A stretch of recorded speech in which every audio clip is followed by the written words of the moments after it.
बिस्मिल्लाहिर्रहमानिर्रहीम। तो दोस्तों, आज हम बात करने वाले हैं एक्सेल में वी स्टैक फार्मूले के बारे में। ये फार्मूला क्या काम करता है कि अगर आपके एक्सेल के अंदर दो अलग अलग टेबल्स मौजूद हैं, तो अगर आप दोनों टेबल का डाटा एक ही सीक्वेंस में यानी एक ही टेबल के अंदर ऐड करना चाहते हैं, तो आप यहाँ पर वी स्टैक फार्मूले को यूज़ करेंगे। ये फार्मूला आपके बहुत काम आने वाला है। अगर आप ऑफिस के अंदर काम कर रहे हैं डाटा मैनेज का, तो इस फार्मूले से जो है वो आप अपना काम बहुत ही आसान कर सकते हैं। तो चले हम स्टार्ट करते हैं, वी स्टैक फार्मूले को अप्लाई करते हैं। तो यहाँ पर हमारे पास दो अलग अलग जो है यहाँ टेबल जो हमने बना के रखे हुए हैं। अब इन दोनों टेबल्स को हमें एक ही सीक्वेंस में हमने एक ही टेबल के अंदर लेकर आना है। तो यहाँ पर आपने अप्लाई करना है equal V stack formula. V stack formula apply करेंगे तो यहाँ आपसे पूछेगा रेंज वन। तो रेंज वन के अंदर आप अपने पहले वाले डाटा को सेलेक्ट करेंगे, कॉमा लगाएंगे।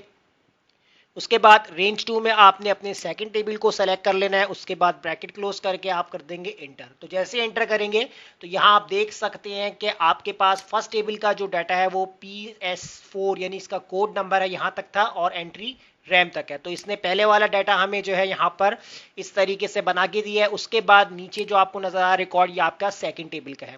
इसी तरीके से आपको एक और चीज बताता हूं कि अगर आपके पास मल्टीपल जो है शीट्स का डाटा हो और आपको एक ही शीट के ऊपर मैनेज करना है, तो आप कैसे कर सकते हैं। तो देखिए, मैंने यहाँ पर जो है वो अलग अलग शीट्स क्रिएट करके रखी हुई है, जिसमें हमारे पास लेट सपोज जनवरी का रिकॉर्ड है, फरवरी का रिकॉर्ड है, मार्च का है, और हमारी जो डाटा वाली शीट है इसके ऊपर जो हम अपना जो है वो जो डाटा है उसको मैनेज करेंगे। अब कैसे मैनेज करेंगे यहाँ पर, तो मैं इसके लिए क्या करूँगा, सबसे पहले जो आपको जनवरी का रिकॉर्ड है इसके अंदर देखें आपको यहाँ पर छोटा सा एक टेबल बना हुआ है। इसको हम पहले सबसे पहले क्या काम करेंगे कि आपने जो है वो इस पूरे टेबल को एक नाम देना है। तो इसके लिए आपने सेलेक्ट कर लेना है इस पूरे रेंज को, यानी कि हेडिंग के अलावा आप अपने पूरे डाटा को सेलेक्ट करेंगे।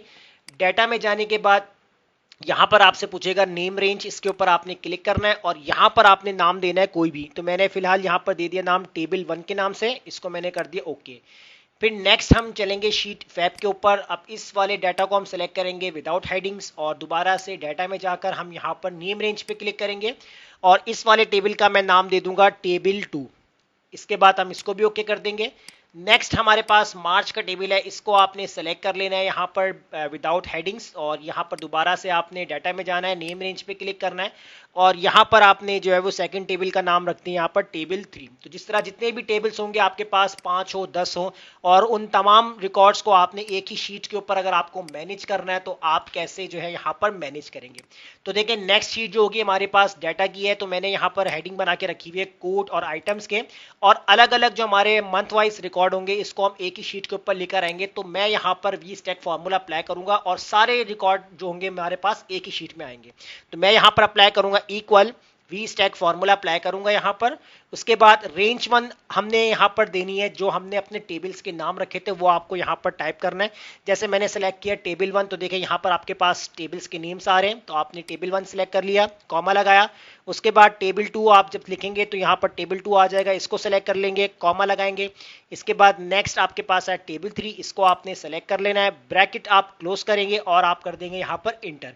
जैसे ही आप इंटर करेंगे तो अब आप देख सकते हैं कि आपके पास जो जनवरी का डाटा था वो P1 से लेकर P4 तक था, तो आप मैच कर सकते हैं बहुत इजीली। और फैब का रिकॉर्ड आपके पास 8 तक था और उसके बाद जो आपके पास मार्च का रिकॉर्ड था वो आपके पास P8 से लेकर 10 तक का रिकॉर्ड था।